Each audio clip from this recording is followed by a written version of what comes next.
جہالت کی انتہا کا عالم یہ ہے کہ ہمارا نوجوان شادی تو کر رہا ہے، جوڑے کی رقم لے رہا ہے، گاڑی لے رہا ہے، فلیٹ لے رہا ہے، بہت کچھ لے رہا ہے، لیکن جہالت کا عالم تو دیکھو۔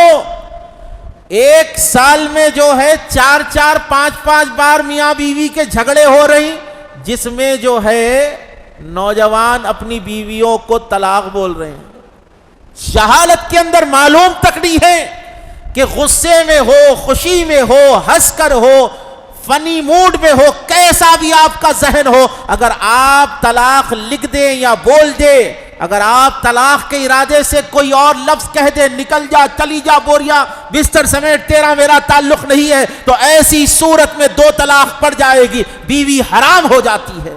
طلاق کب ہوتی کب نہیں ہوتی نہیں معلوم ہے، گاڑی لینا معلوم ہے، سیلف کی گاڑی یہ سب معلوم ہے، جوڑے کی 2 لاکھ رقم یہ بھی معلوم ہے، بڑا فنکشن ہال یہ بھی معلوم ہے، جی معیاری کھانا یہ بھی معلوم ہے۔ ارے دیکھو سب اتنا معلوم ہے تو شادی سے پہلے طلاق کے مسائل بھی سیکھ لے، تاکہ اولاد حلال پیدا ہو، اولاد پاک پیدا ہو۔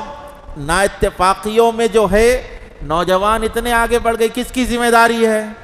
یہ ذمہ داری ماں باپ کی ہے، یہ ذمہ داری والدین کی ہے۔ کس کی ہے بولیے؟ والدین کی ہے۔ اماں بابا اس کو اتنا بڑا بنا دیے کہ گاڑی پوچھ رہا، جوڑے کی رقم پوچھ رہا، ہر چیز پوچھ رہا، لیکن اماں بابا اس کو یہ نہیں بتائے، بابا بٹھا کے یہ نہیں سمجھائے، دیکھ بیٹا طلاق کی 3 قسمیں ہوتی، رجعی ہوتی، بائن ہوتی، مغلظہ ہوتی۔ جی طلاق کے مسائل کیا ہوتے، کیسا بولے تو طلاق ہوتی، کیا بولے تو طلاق نہیں ہوتی، بابا یہ نہیں بتائے۔ ہاں بابا گاڑی چلانا سکھا دیے، بابا جو ہے نوٹا گننا سکھا دیے، یعنی دنیا دار کو آپ نے پیدا کیا ہے۔ سب سے پہلی چیز کیا ہے؟ ادبوا اولادکم علی 3 خصال، حب نبیکم وحب اہل بیتی وقراءۃ القرآن۔ اللہ کے نبی نے ارشاد فرمایا کہ اپنی اولاد کو 3 چیزیں سکھاؤ، اپنے نبی کی محبت سکھاؤ، نبی کی آل کی محبت سکھاؤ، قرآن کا پڑھنا سکھاؤ۔ جب نبی کی محبت ہوگی تو نبی کا طریقہ بھی معلوم ہوگا، نبی کی محبت سینے میں ہوگی تو نبی کا ارشاد بھی معلوم ہوگا، نبی کی محبت سینے میں ہوگی تو نبی کے قول پر بھی ایمان لائے گا۔ ارے میرے مصطفیٰ نے جہیز سے انکار کیا ہے، میں نہیں لوں گا، میرے مصطفیٰ نے کسی سے سوال کرنے سے انکار کیا ہے، میں نہیں کروں گا، قرآن نے کیا کہا اس پر عمل کرے گا۔ آج کیا مسئلہ ہے؟ بچہ انگلش بولا انہوں خوش ہو جا رہے، پڑھا لکھا ہے، پڑھا لکھا ہے، کیا پڑھا رہے اسکول میں؟ انگلش پڑھ رہا، انہیں بہترین انگلش کا ماہر ہو جا رہا ہے، انگلش لینگویج پر اس کا عبور ہو جا رہا۔ اماں بابا سمجھ رہے انہیں پڑھا لکھا ہے، ارے اس کو طہارت کا طریقہ نہیں معلوم ہے، طہارت کا طریقہ نہیں معلوم ہے، کہاں کا پڑھا لکھا؟ ڈگری آپ کے پاس ہے تو یہ ہے تو اس کی دلیل یہ نہیں کہ آپ پڑھے لکھے ہیں۔ پڑھا لکھا کون ہے؟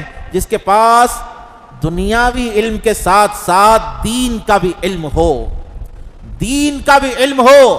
ہم سب سیکھتے، پوری دنیا کون سے یعنی چاند پہ پہلے کون گئے، کیسا گئے، جی ایسٹروناٹس کی بات کرتے، سائنسدانوں کی بات کرتے، مارس کی بات ہو رہی، پلوٹو کی بات ہو رہی، جوپیٹر کی بات ہو رہی، جی کیا کیا سیاروں تک آپ کی گیلیکسیل لیول کے اوپر آپ کا علم چلے گیا، لیکن آپ کو جو ہے طہارت کا طریقہ نہیں معلوم ہے، خود کی پاکی کا طریقہ نہیں معلوم ہے، تو سب سے بڑے جاہل آپ ہیں۔